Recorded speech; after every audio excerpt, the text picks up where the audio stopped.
del nuevo ser en el vientre materno. Ya hemos, de alguna manera, comprendido cuáles son las características de la formación de los gametos, tanto en el caso del óvulo como del espermatozoide. Y de hecho, lo que tenemos que hacer es hablar un poco de las transformaciones que requiere el espermatozoide para poder fecundar. Permítame un segundito, busco la diapositiva.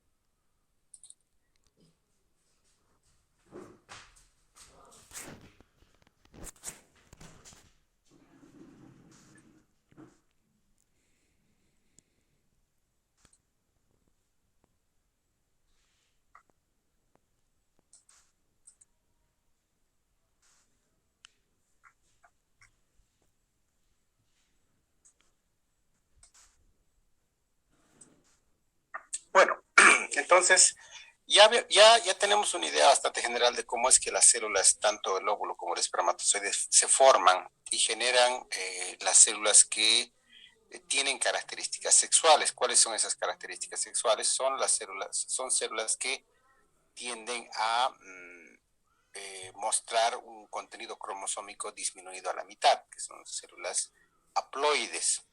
Pero la característica de estas células haploides es que cuentan con una forma muy parecida a una célula somática.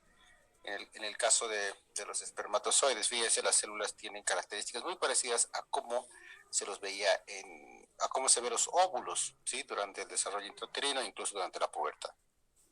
Lo que sucede es que durante todos los procesos de gametogénesis, las células que se conocen como espermatogonios van generando sucesivas divisiones y lo que se manifiesta es la aparición del espermatocito, ¿sí? De primer grado, de primer orden, luego el espermatocito de segundo orden, y termina todo ese proceso en lo que se conoce como la espermátida. La espermátida es la resultante del proceso de gametogénesis del esperma, o sea, la espermatogénesis. Pero esta espermatogénesis es simple y llanamente el cambio citológico que ha tenido la célula, el cambio cromosómico que ha tenido la célula. Si vemos la célula desde su origen hasta su fin, prácticamente la célula parece la misma, ¿sí? El mismo tipo de núcleo, célula más o menos ovoidea. ¿Qué le falta a esta estructura?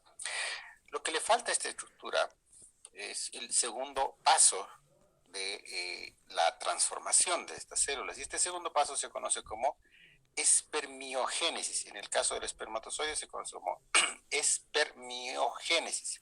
Es diferente a la espermatogénesis, que es el proceso global o propiamente dicho la primera etapa del desarrollo, pero la segunda etapa, la citodiferenciación, se conoce como espermiogénesis. Entonces la espermiogénesis, si quisiera definirla, la espermiogénesis es aquel proceso o mecanismo mediante el cual la espermátida se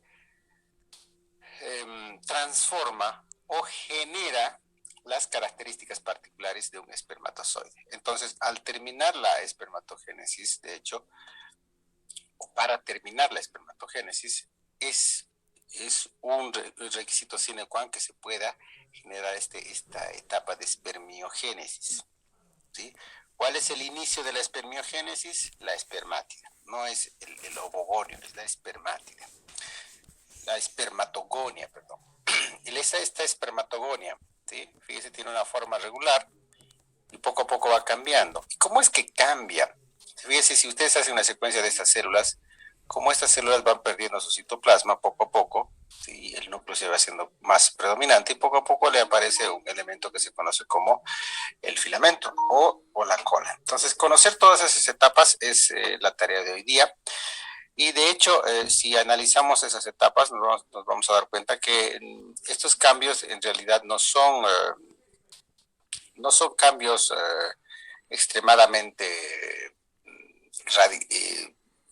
radicales, ¿no? Sino son cambios progresivos. Y estos cambios progresivos se dan de acuerdo a las características de las células. En realidad, si hablamos del óvulo, el óvulo también tiene una etapa de cambio de forma, pero en el caso del óvulo no se conoce como espermatogénesis, ¿no? En el caso del óvulo solo se conoce como segunda fase de la ovogénesis. Y en el caso del, fíjense, las diferencias sustanciales. En el caso del espermatozoide, la célula se hace más chiquita, se condensa, se comprime. Mientras en el caso del óvulo, la célula es más grande. O sea, el proceso de citodiferenciación en el óvulo, de hecho, es almacenar gran cantidad de citoplasma y la célula se hace mucho más grande. ¿Cuáles son los cambios que permiten que el espermatozoide se vea de otra manera? De hecho, esos cambios son 4. ¿Sí? Si quisiera analizar esos cambios, de hecho, el primer cambio que tendría que ver es el que está vinculado con lo que es el acrosoma. Entonces, ¿qué le sucede al acrosoma? De hecho, el acrosoma se manifiesta. ¿Sí? Fíjense, el acrosoma es esta pequeña parte anterior, es como que la parte más anterior de la cabeza, de lo que se conocerá como cabeza del espermatozoide, que tiene múltiples funciones. Una de ellas es abrir paso en la mucosa uterina, incluso tiene funciones al momento de la fecundación. Otra de las características de este cambio, ya que haya aparecido el acrosoma, es que el núcleo se condensa. ¿Qué quiere decir? Que no es que pierde líquido ni pierde alguno de sus componentes. Lo único que le sucede al núcleo es que se condensa, se hace mucho más compacto para permitir que la célula tenga un tamaño mucho más pequeño. Condensación del núcleo. Siguiente paso es, de hecho, el siguiente paso está muy vinculado a lo que es la parte intermedia. ¿Sí? Entonces, de hecho, se consolida esto que se conocerá como cuello. Fíjense, las células que están más o menos en esta parte. ¿Sí? Esta y esta son las que estarían como tercer paso, dice formación de cuello, ¿sí? Parte intermedia y cola. ¿Sí? Cola o flagelo. Ese vendría a ser el tercer paso. Y el último paso, que es el paso que le da mucho más movilidad a esta estructura, vendría a ser la eliminación de la mayor parte del citoplasma. ¿Qué quiere decir? Que la célula, de hecho, no necesita citoplasma. ¿Para qué requerimos el citoplasma? Normalmente el citoplasma y los organelos citoplasmáticos están vinculados con los procesos biológicos que podía tener la célula, con las funciones de la célula. ¿Cuáles son esas funciones? Alimentarse, generar secreciones, reproducirse. Entonces, como esta célula no requiere ni alimentarse, ni reproducirse, ni generar secreciones, de hecho el citoplasma no tiene una función que sea reconocible. En consecuencia, prácticamente no es que se elimina el citoplasma o prácticamente desaparece, se disminuye hasta su máxima expresión, o sea, eliminar la mayor parte. Si bien los organelos citoplasmáticos están presentes, pero prácticamente están relegados, porque no tienen función, no hay una función, esta célula no va a secretar nada ni se va a reproducir, la única función que tiene es restituir las características cromosomas. En consecuencia, lo que vamos a hacer, lo que va a suceder con esta célula, para terminar el tema de la espermiogénesis, lo que va a suceder con estas células es que son 4 pasos los que se van a dar para consolidar la espermiogénesis del espermatozoide. Entonces, recordemos el primer paso, formación del acrosoma, el siguiente paso, condensación del núcleo, y el tercer paso, formación del cuello, pieza intermedia y cola, y como último paso, les decía, la eliminación de la mayor parte de citoplasma.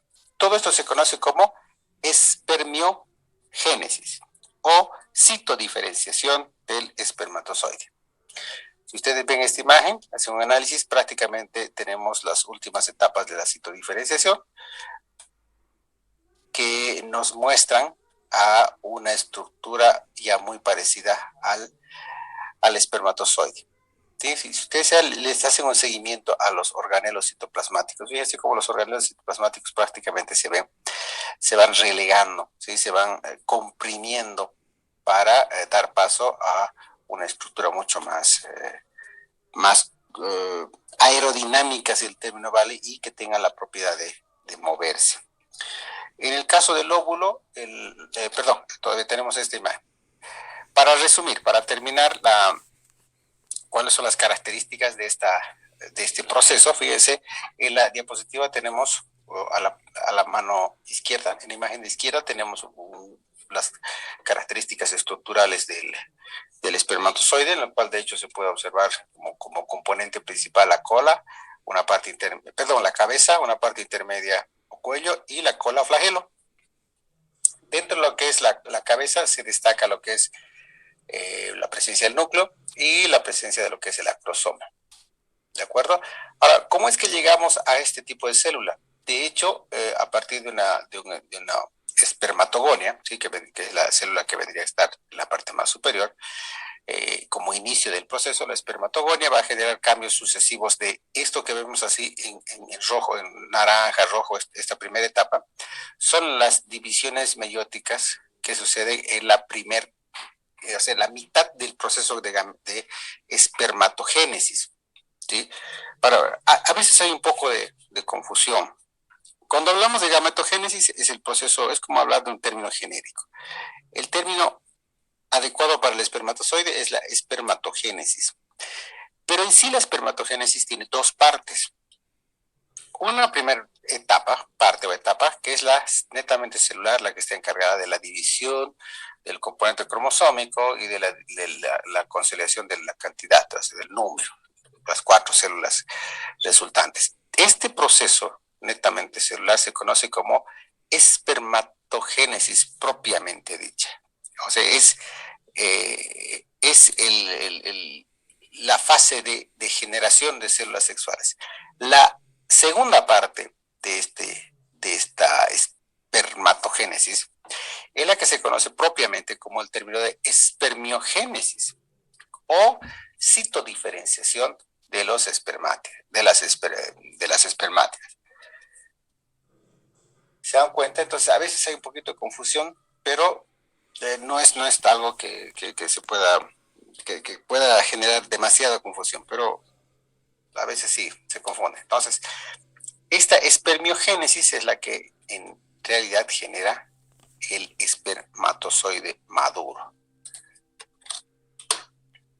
Cuando hablamos de la ovogénesis, de hecho es un proceso inverso, les decía, ¿no? Que cuando la célula, la estructura celular es expulsada del ovocito, esta, desde el momento de su expulsión, acuérdense que todavía no está con toda no ha completado su segunda división meiótica, el proceso de diferenciación está como que relativamente estancado. Entonces, de hecho, la citodiferenciación de la célula del óvulo es relativamente corta, porque se manifiesta en un periodo corto, y de hecho se da desde la fecundación hasta el proceso de segmentación.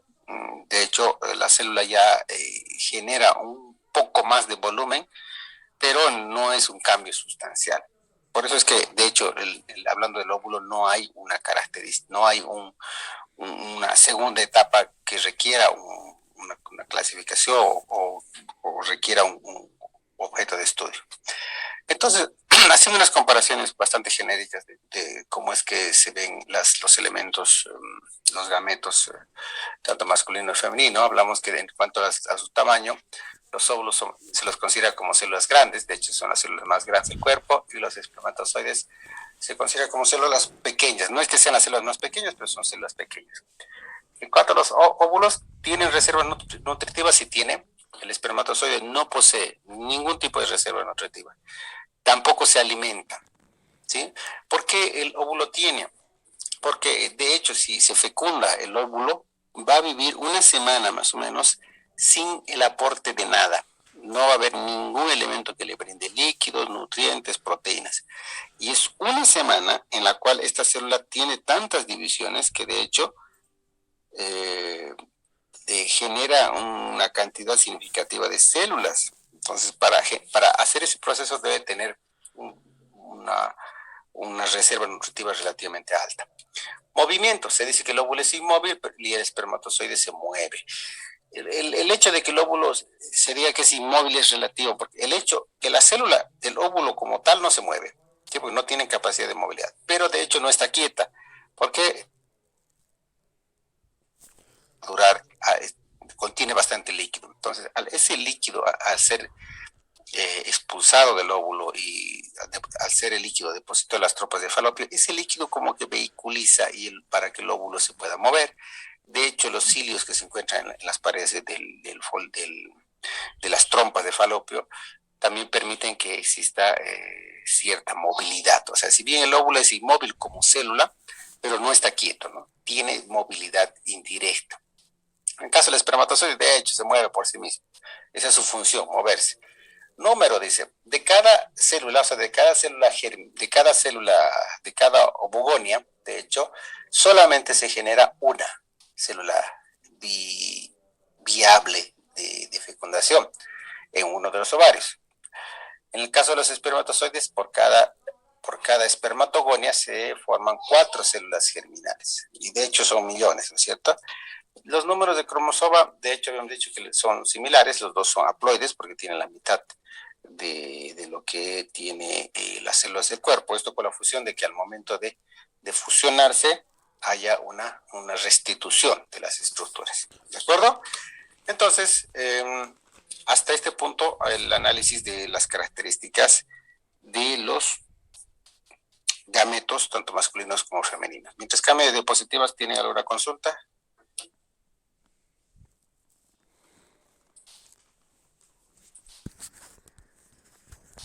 Doctor, entonces, buenas tardes, doctor.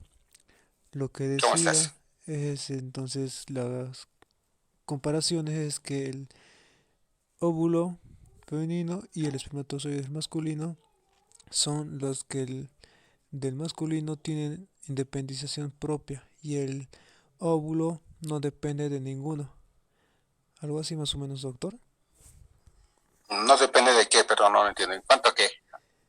¿A su En- movilidad? no depende ni aún ningún proceso de movilidad o algún nutriente para mantenerse vivo, para tener vitalidad. Sí, de hecho, las dos células, o sea, tiene el espermatozoide vive bastante, no es una célula que muera rápido, tiene bastante fuerza. No sé si la comparación del espermatozoide es muy similar a la del salmón, a los procesos migratorios que tienen los peces. ¿Por qué ustedes alguna vez han podido escuchar que los peces que, por ejemplo, que consumimos aquí en el Paraguay no los comen? Porque de hecho son peces muy grasosos y son muy posiblemente los mismos peces. Lo que sucede con los peces cuando están en procesos migratorios es que no comen. Y normalmente a la altura ya de Bolivia, estos peces ya tienden a quemar todas sus energías y son peces que están muy cansados y que de hecho tienen una alta cantidad de proteínas, pero no tiene grasa. Pasa lo mismo con los espermatozoides. Son células que tienen bastante viabilidad, no mueren rápido y se mueven hasta el último porque tienen mucha energía. Su función es moverse. En el caso del óvulo, tiene también un periodo de vida aproximado de una semana. ¿Por qué? Porque de hecho es el tiempo de espera para la fecundación. Si hay fecundación, esta célula empieza a dividirse y a generar muchas más células. O sea, en ese caso tienes razón, tiene cierta longevidad en cuanto a longevidad independencia en cuanto a cómo evoluciona, ¿sí? Eh, en cuanto a su movilidad depende de otros, no es como el espermatozoide que tiene una independencia de movilidad, que se mueve como él quiere. En cuanto al óvulo, tiende a esperar a que su entorno lo mueva, ¿no? El óvulo como tal no se mueve. Es como si ustedes tendrían, no sé, una bolita de plastoformo y echan agua en una canaleta y la bolita se va a mover, ¿no es cierto? Pero si la bolita de plastoformo está en una canaleta sin nada de agua, no se mueve. Es lo mismo, el óvulo se mueve porque su entorno lo permite. Tanto el líquido que viene acompañado con el óvulo como las características de las paredes de la trompa de falopio, que son ciliadas y que permiten la movilidad. Les voy a dejar unos videos para que ustedes puedan ver en la plataforma para que tengan alguna idea de cómo es que se manifiesta, ¿no? ¿Sí? Bueno, Ahora doctor. bien, entonces ya hemos conocido cuáles son las características de formación, entonces vamos a hablar ahora cómo es que se restituye estas dos células, ¿no? Cómo es que se fusionan estas dos células tan diferentes. Eso se conoce como fecundación. Entonces, para empezar, la fecundación es un procedimiento que se realiza en teoría y en la mayor parte de los casos en un solo lugar. Y este lugar se conoce como, perdón, aquí está, ¿sí? La ampolla, ¿sí? La ampolla de la trompa, que es un lugar donde el óvulo pasa más tiempo, donde hay una mayor superficie de concentración de espermatozoides, y es por eso que la fecundación normalmente se realiza en su lugar. No quiere decir que no se realice en otro lugar, puede llegar a realizarse en cualquier otro lugar, pero muchas veces si la fecundación se realiza más allá de esta ampolla, si se realiza, por ejemplo, ya prácticamente en el útero, lo que sucede es que no le dan tiempo a la célula a desarrollar lo que necesita para anidar. Y lo que necesita para anidar estas células es generar muchas más células que prácticamente se adhieran a la pared del útero. Y eso sucede exactamente en una semana. Por eso es que muchas veces hay fecundación, pero no hay anidación. ¿Qué quiere decir? Que hubo una fecundación eficiente, pero quizá fue en un mal momento, mal tiempo, mala ubicación, y no se genera una anidación y no hay embarazo. Entonces, todo tiene su tiempo, lugar. Ahora, puede generarse una anidación, perdón, una fecundación, incluso en la entrada de la trompa, sí puede. De hecho, se llama embarazos ectópicos cuando la fecundación se realiza en distintos lugares o en un lugar que no sea el adecuado, y mucho más porque la anidación se realiza en lugares relativamente no frecuentes, ¿no? Pudiendo ser la trompa de falopio, pudiendo ser, no sé, alguna de las paredes más delgadas del útero. De hecho, si la anidación se da en el útero, en cualquiera de sus partes, el embarazo muy posiblemente continúe, pero si la anidación se da en la trompa de falopio, por ejemplo, normalmente no hay un embarazo a término. Sí he visto el caso de una anidación en un hígado, ¿sí? Se logró cierto desarrollo, creo que hasta sexto, séptimo mes, ¿sí? ¿Por qué? Porque de hecho el hígado es un órgano muy parecido a la placenta, tiene un contenido vascular grande, entonces de hecho existe una anidación en hígado, que no recuerdo la verdad si llegó a un buen término de desarrollo completo, pero sí hasta a una etapa intermedia del desarrollo del feto. Entonces, perfecto. Y habiéndose generado la fecundación, lo que sucede es que esta célula así fecundada viaja por el resto de la trompa de falopio y llega al útero. Y esto más o menos tarda una semana, como les decía. Ahora, ¿cómo es que se realiza este fenómeno de la fecundación? Porque el fenómeno de la fecundación en realidad es un fenómeno que tiene características interesantes. Ahora bien, antes de analizar en sí el fenómeno de la fecundación, lo que debemos analizar, cuáles son las características, cuál es la estructura del útero, del óvulo, perdón. Y de hecho, si ustedes se imaginan óvulo, hasta el anterior tema, el óvulo de hecho era solo una célula, ¿no es cierto? Era una célula o un conjunto de células en realidad que que se expulsa del ovocito, del folículo, y espera la fecundación.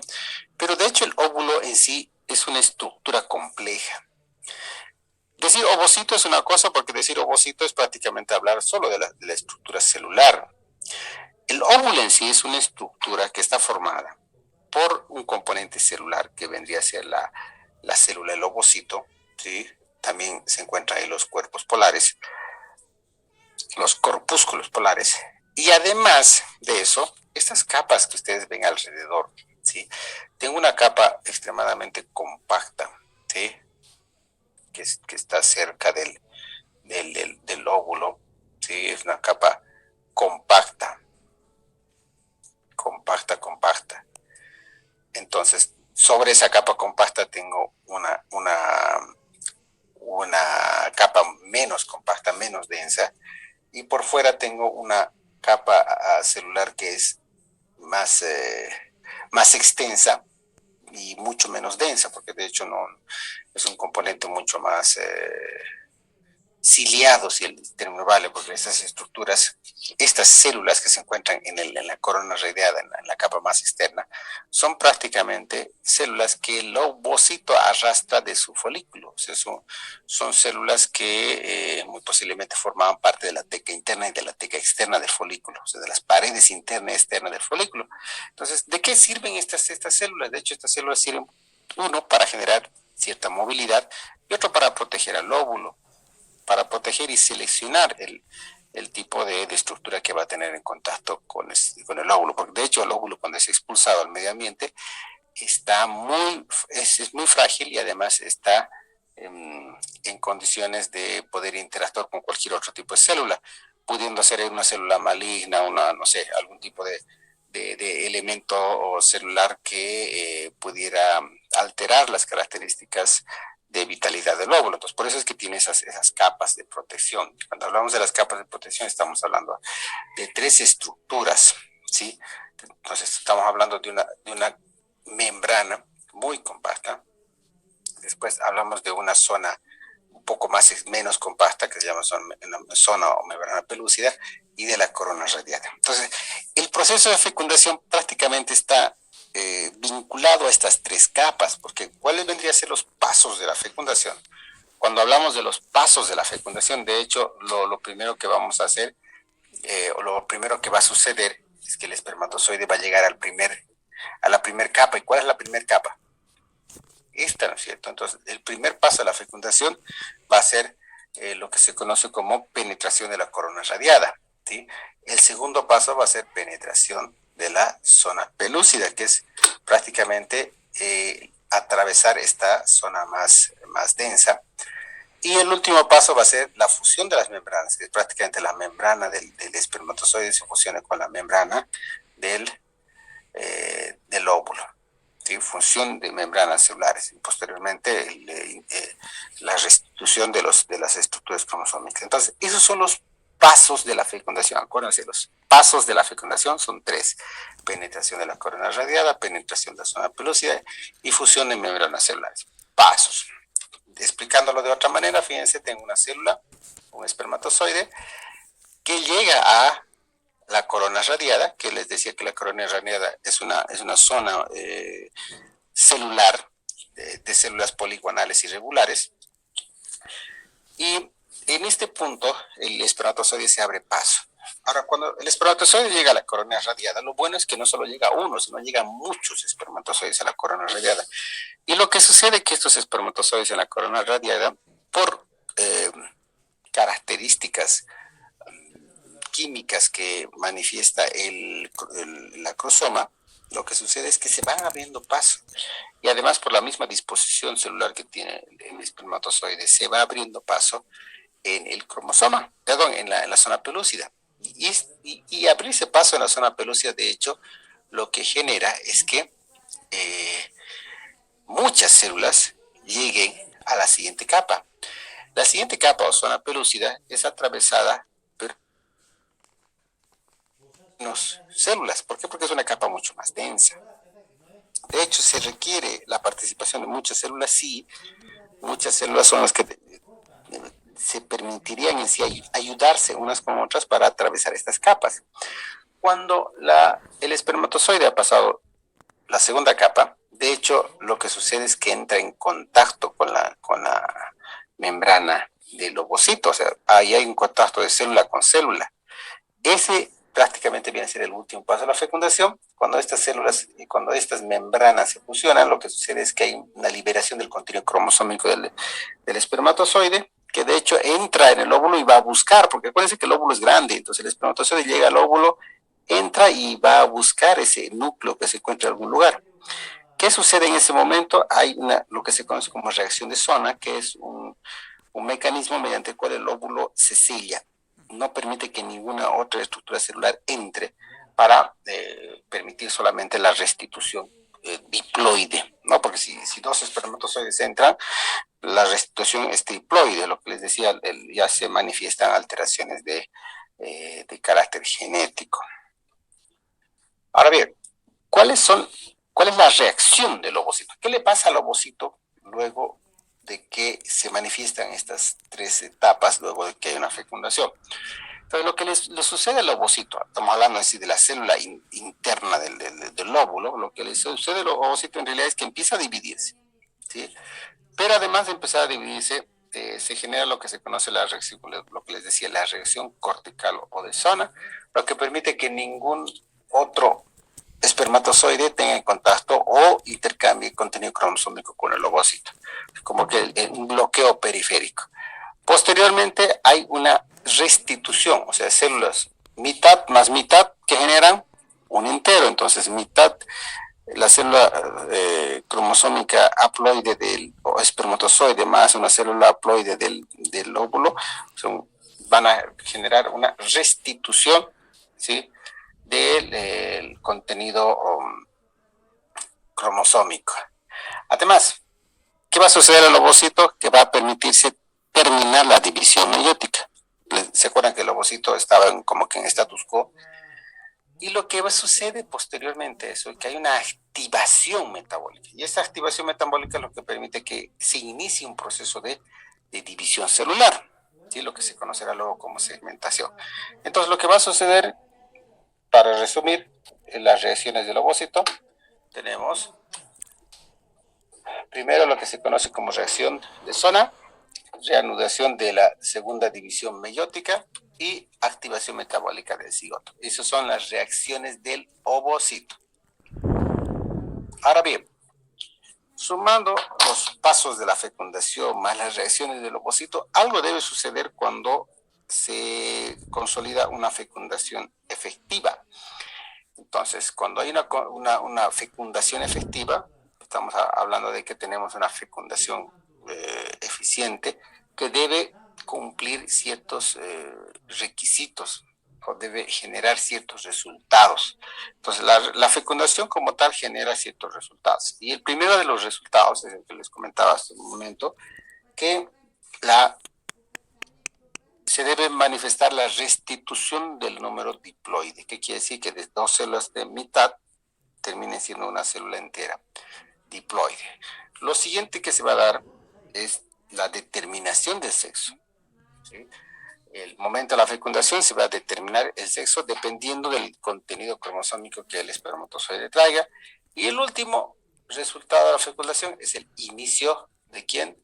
De la segmentación. Entonces, acuérdense, estos son resultados de la fecundación.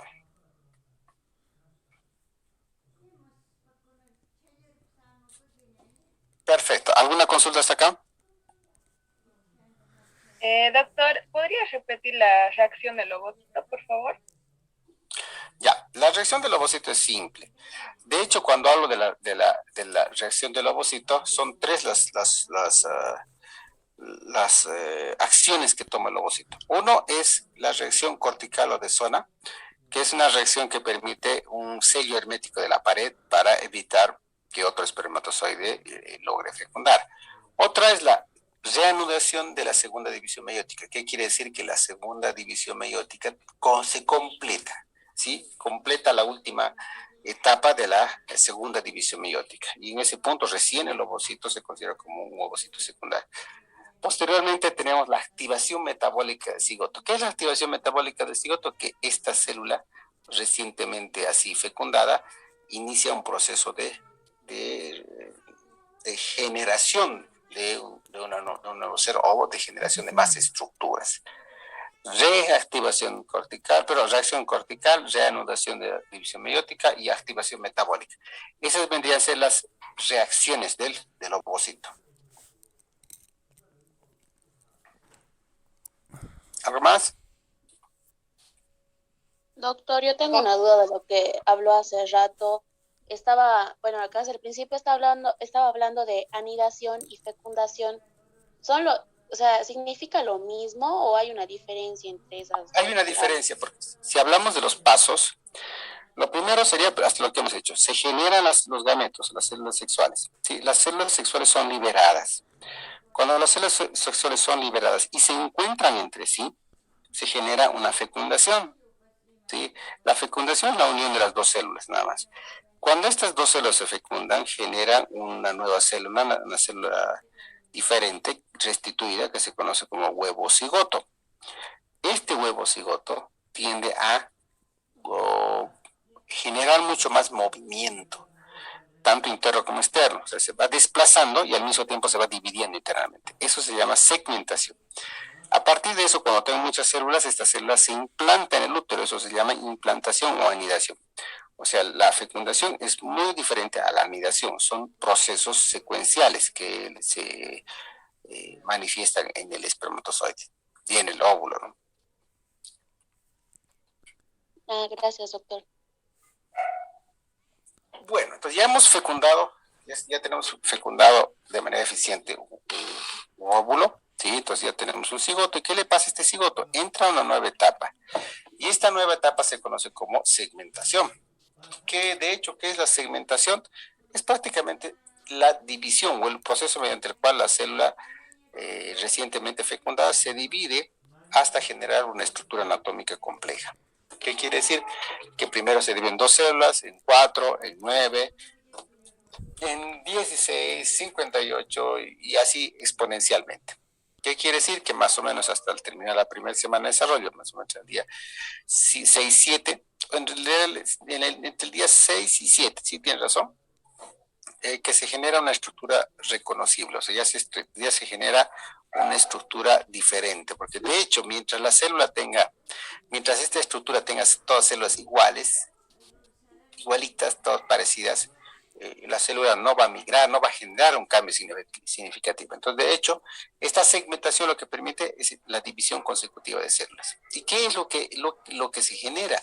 De hecho, fíjense, a medida que se generan las divisiones celulares, cuando estamos con una célula de más de 50, con una unidad celular de más de 50 elementos, me refiero, lo que sucede es que a toda esta estructura nodular, ¿sí?, le aparece una cavidad.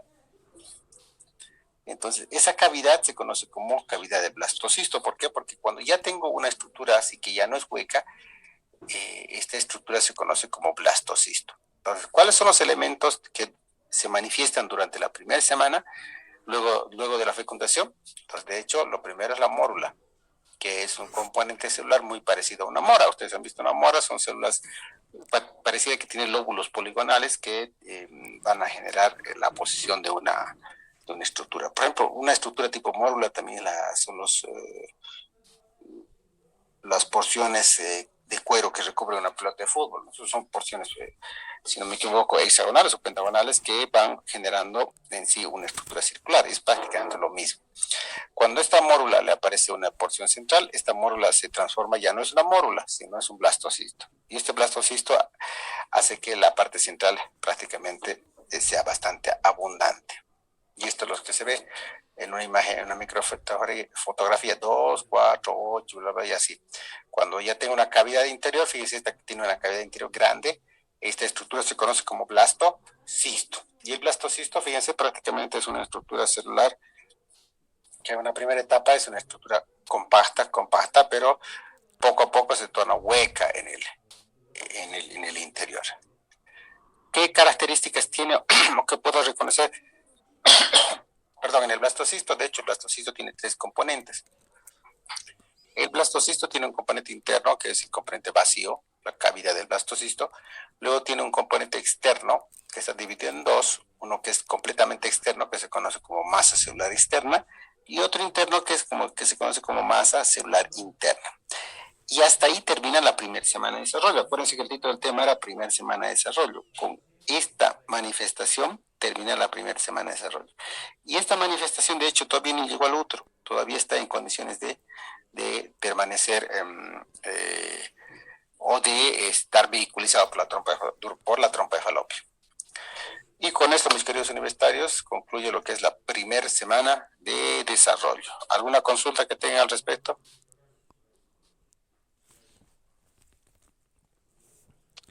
Doctor, Doctor, entonces a partir de las 58 células y del cuarto día sería un blastocitos. No, el blastocisto no necesariamente la cantidad de células, sino que cuando tenga una cavidad, cuando ustedes ya vean una cavidad, ya es un blastocisto, porque hasta antes de la cavidad, aquí, mire, hasta antes de la cavidad, cuando la estructura es un elemento celular compacto, ¿sí? Se llama mórula. Pero si a esta mórula le aparece una pequeña cavidad, no interesa los días ni la cantidad de células, si ya le aparece una cavidad, esta mórula ya cambia de nombre. Ya no será mórula madura, podría ser un blastocisto en formación, ¿sí? Ya tiene una pequeña cavidad. Pero esta cavidad poco a poco se hace mucho más grande. ¿Por qué? Porque de hecho las estructuras estas que están aquí en medio se especializan en ciertos componentes, entonces de hecho las funciones de ya no son todas vinculadas a esta estructura. ¿Sí? Presencia, para responder pregunta, presencia de la cavidad. Ese es el tiempo. Ah, ya. Gracias, doctor. Doctor, una pregunta. Sí, escucho. Usted dijo que cuando la fecundación se produce en las trompas de falopio, no existía la anidación, pero ¿sí existiría también la división de células o no? No. Si la fecundación, normalmente la fecundación se da en la trompa de falopio, pero si se da en la ampolla, si la fecundación se da en la ampolla, fíjense que es más o menos aquí, todos estos días la fecundación va a generar, la segmentación va a generar este cambio. Entonces, al finalizar la primera semana de desarrollo de una célula fecundada, no hay anidación. ¿Por qué? Porque la célula no tiene las características, así la mórula no se puede anidar, porque de hecho la anidación en la trompa de falopio es difícil, porque para anidarse la estructura requiere ciertas características donde haya gran cantidad de sangre. Y la trompa de falopio no tiene sangre. No quiere decir que no haya una anidación o un crecimiento significativo, una anidación parcial, pero normalmente la anidación se da en lugares donde hay mucha sangre, pues le decía hasta un hígado. Hay anidaciones que se presentan fuera del útero, sí, pero normalmente no llega a término. Entonces, la anidación en la trompa de falopio puede darse como no. De preferencia no, porque no se dan las condiciones. ¿Sí? Bueno, gracias, doctor.